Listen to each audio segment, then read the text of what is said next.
मी निमेश वाघमारे, सुकेली आदिवासी वाडी, तालुका रोहा. सर्वांना मानाचा जय आदिवासी. आणि सर्वांनी जोरात घोषणा द्यायच्या, भगवान बिरसा मुंडा की, भगवान बिरसा मुंडा की, भगवान नागे माधू कातकरी बाबा की.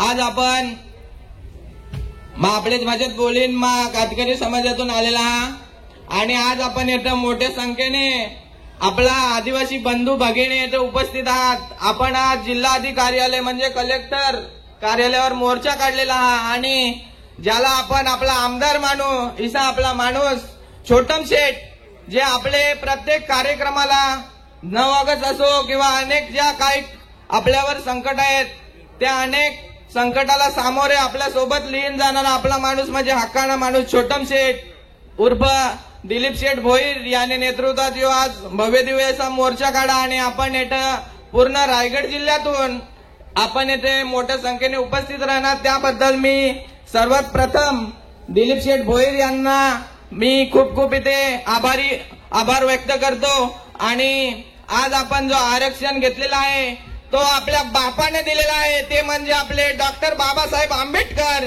यांनी आपल्याला आरक्षण दिलेलं आहे आणि याला कोणी धक्का लावू शकत नाही. कारण हा जो आरक्षण दिलेला आहे तो आपला एससी आणि एसटी समाजासाठी 7% आरक्षण दिलेलं आहे आणि या आरक्षणामध्ये कोणीच आपल्यामध्ये समाविष्ट होणार नाही अशी तरतूद देखील त्यांनी करून ठेवलेली आहे.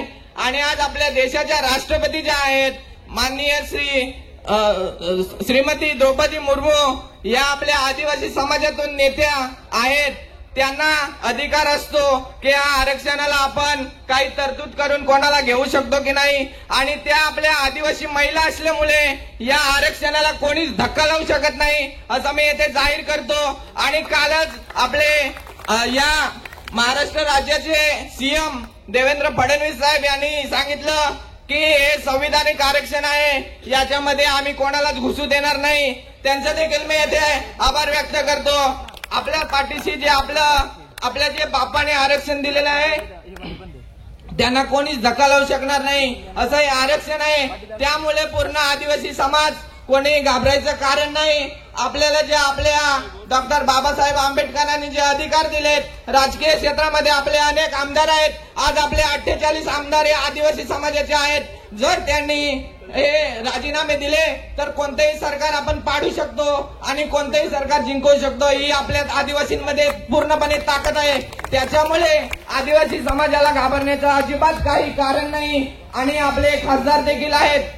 आपल्याला राजकीय क्षेत्रामध्ये, शैक्षणिक क्षेत्रामध्ये आणि इतर सोयी सुविधा ज्या आहेत, जे आपले आज आदिवासी विकास धोरण आहे त्याच्यामध्ये आताच आपण जे आपले उईके साहेब आहेत त्यांच्याकडून नागे महाधू कातकरी यांच्या माध्यमातून 10 कोटीचं पॅकेज कातकरी समाजाला जाहीर केलं. आणि जी कॉन्फरन्स झाली त्या कॉन्फरन्सला मी स्वतः देवेंद्र फडणवीस साहेब आणि उईके साहेब त्यांच्यासोबत होतो आणि 10 कोटींचं हे पॅकेज आपल्या कातकरी समाजासाठी आणि आदिवासी समाजासाठी जाहीर केलेलं आहे. त्यामुळे आपल्याला कोणी या आरक्षणाला धक्का लावणार नाही अशी ग्वाही देतो.